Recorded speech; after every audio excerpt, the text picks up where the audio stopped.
Assalamu alaikum, bienvenue à tous. À quoi ça sert d'avoir peur des gens? Alors c'est naturel, c'est normal, l'être humain n'aime pas, il a peur de perdre de l'argent, son travail, sa famille, sa santé. Et donc parfois il va exagérer dans la crainte, il va oublier qu'en fait tout ça, c'est des créatures comme toi et comme moi. Alors que celui qui mérite d'être craint plus que les autres, c'est celui qui peut apporter toutes les solutions, c'est le Seigneur de l'univers, Allah Azza wa Jal. Prenons un exemple qui est extraordinaire, cité dans Surat Al-Kahf, qui est conseillé de lire tous les vendredis. Allah Azza wa Jal nous parle de jeunes gens qui l'adoraient. Ils adoraient Allah Azza wa Jal. Ils savaient qu'Allah c'était le Seigneur de l'univers, celui qui avait tout créé. Mais ils étaient avec un peuple polythéiste, qui adorait plein de fausses divinités. Et eux savaient que Allah Azza wa Jal, si tu te souviens de lui, il se souvient de toi. Et qu'il faut le remercier et pas être ingrat. Ces jeunes-là avaient compris que Allah Azza wa Jal, c'est le seul qui peut être bénéfique ou qui peut te nuire. Et que toutes ces idoles-là, en fait, elles ne servent à rien. Sauf que le peuple n'était pas d'accord. Et comme ils n'avaient pas d'argument face à ces jeunes croyants,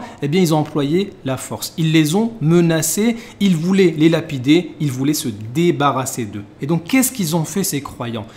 Ils savaient que Allah Azza wa Jal, il faut le craindre plus que les gens en face de nous. Et c'est pour ça qu'Allah Azza wa Jal dit, ne les craignez donc pas, mais craignez-moi. C'est d'Allah Azza wa Jal qu'il faut avoir peur. Des fois, tu as peur de quelque chose, mais dis-toi que Allah Azza wa Jal, c'est de lui que tu dois avoir peur avant tout le reste. Maintenant, comment ces croyants vont faire pour s'enfuir? Ils vont se réfugier dans une caverne. Sauf qu'une caverne face à un peuple qui a un pouvoir, qui a des soldats, des armes, ça suffit pas. Une caverne, ça ne va pas te protéger de toute une armée. Sauf que ils avaient Allah Azza wa Jal qui est le Seigneur, c'est lui qui a créé les gens, c'est lui qui a créé la caverne, c'est lui qui a tout créé. Donc, celui qui place sa confiance à Allah Azza wa Jal, Allah Azza wa Jal, il va le sauver. Et Allah Azza wa Jal, il connaît mieux que nous nos ennemis. Il connaît mieux que nous nos problèmes. Il connaît mieux que nous nos craintes. Il sait qui est en train d'être juste et qui est injuste. Et c'est pour ça qu'Allah Azza wa Jal, il suffit comme protecteur. Et ces gens-là qui se sont réfugiés dans la caverne, Allah Azza wa Jal, il est capable de faire que cette caverne-là va les protéger. Et c'est pour ça qu'Allah Azza wa Jal les a endormis pendant longtemps.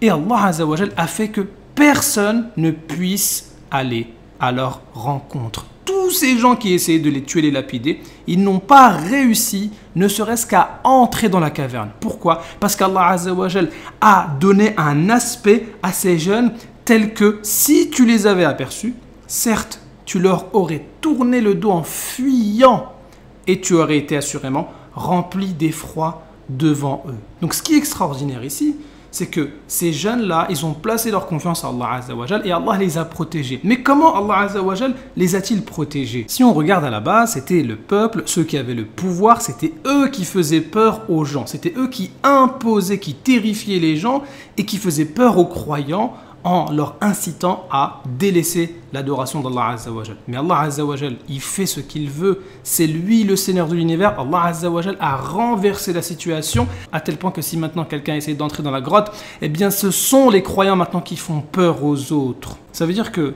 si tu places ta confiance en Allah Azza wa Jal, le Tout-Puissant, ceux-là qui te faisaient peur, c'est peut-être eux maintenant qui vont avoir peur de toi. Pourquoi? Parce qu'Allah c'est le Tout-Puissant, il fait ce qu'il veut. Et quand tu regardes les puissants parmi le peuple, qui faisaient peur aux gens, c'était comment? C'était avec des violences physiques, c'était en lapidant. Mais les croyants, ils faisaient peur comment?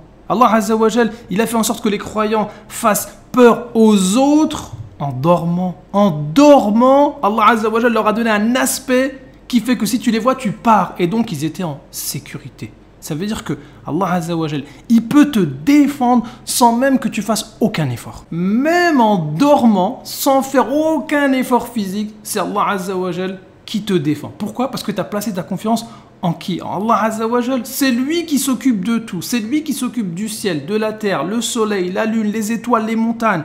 C'est lui qui s'occupe de tout. C'est donc lui qui peut s'occuper de te défendre sans que tu fasses rien, aucun effort physique. Et quand on regarde les puissants parmi le peuple, qu'est-ce qu'ils voulaient faire? Ils voulaient éliminer ces croyants. Ils voulaient les lapider, ils voulaient les tuer. En gros, ils voulaient mettre fin à leur vie. Mais Allah Azza wa Jal, qu'est-ce qu'il a fait? Comment Allah Azza wa Jal, qui est le Seigneur de l'univers, qui a dit ne les craignez pas mais craignez-moi, comment Allah Azza wa Jal il a fait?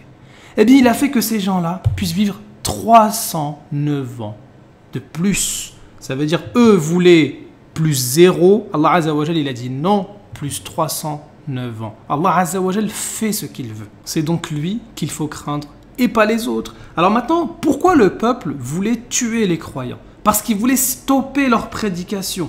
Des gens qui disent qu'il y a un seul créateur, un seul Seigneur, le seul qui mérite l'adoration, c'est pas bon pour nous. Donc ces gens-là, leur objectif c'était de les stopper, de les arrêter. Les polythéistes ne voulaient pas croire en Allah Azza wa Jal, ils voulaient lui donner des associés, ils ne voulaient pas croire au jour dernier, le jour des comptes. Non, il n'y a pas tout ça, laissez tomber. Et donc ils voulaient stopper leur prédication. Mais les gens ici, les jeunes, ils n'ont pas été tués, mais ils étaient dans la caverne. Donc autrement dit, leur prédication, elle a été stoppée ou plutôt mise en pause. Pourquoi? Parce qu'Allah Azza wa Jalla a fait que par la suite, après les 309 ans, eh bien, qu'ils soient auprès d'un autre peuple qui avait des doutes sur le jour de la résurrection. Ils se disaient, mais c'est pas possible. Allah Azza wa Jalla ne va pas nous ressusciter après des centaines d'années, on va disparaître. Mais Allah Azza wa Jalla leur montre, à travers cette histoire-là, dont ils étaient témoins, et c'est ainsi que nous fîmes qu'ils furent découverts, afin qu'ils, les gens de la cité, sachent que la promesse d'Allah est vérité et qu'il n'y ait point de doute au sujet de l'heure. Ça veut dire que Allah Azza wa Jal montre aux nouveaux habitants de la cité, 309 ans plus tard, les autres sont morts, qu'Allah Azza wa Jal est capable de ressusciter tout le monde. Si Allah Azza wa Jal a la capacité d'endormir 309 ans des gens et qu'il les ressuscite, c'est-à-dire qu'il les réveille, eh bien il est capable de réveiller tout le monde le jour dernier. Et ce qui est extraordinaire ici, le Coran, c'est trop fort, eh bien c'est que les ancêtres, 309 ans plus tôt, ils ont utilisé tous les moyens pour stopper la prédication des croyants, mais les croyants, ils ont placé leur confiance en Allah Azza wa Jal, le Tout-Puissant, ils ont cru au signe d'Allah, eh bien Allah Azza wa Jal a fait que les croyants eux-mêmes deviennent un signe pour les descendants 309 ans plus tard. Donc autrement dit, ils ont prolongé leur prédication et sans même parler, ils étaient eux-mêmes un signe vivant. Ils n'avaient même pas besoin de prêcher. Les gens ont vu, ont constaté d'eux-mêmes, vous n'êtes pas de notre époque, et ils ont vu qu'ils étaient là depuis plusieurs siècles. Donc en fait, ils étaient un signe, ils n'avaient même plus besoin de prêcher. Les croyants eux-mêmes, qui se sont réveillés 309 ans plus tard, ils pensaient que, waouh, on est resté un jour, une demi-journée. Eux-mêmes ne savaient même pas. Ils étaient un signe sans prêcher, sans même savoir. C'est pour ça que cette histoire, elle est extraordinaire. Elle te montre que celui qui place sa confiance en Allah Azza wa Jal, eh bien Allah Azza wa Jal peut le défendre sans qu'il fasse aucun effort physique. Et Allah Azza wa Jal peut faire de toi un signe sans même que tu parles, sans même que tu t'en rendes compte. Et tout ça, c'est pour celui qui craint Allah Azza wa Jal plus que tout. Merci d'avoir participé. À très bientôt. Assalamu alaikum.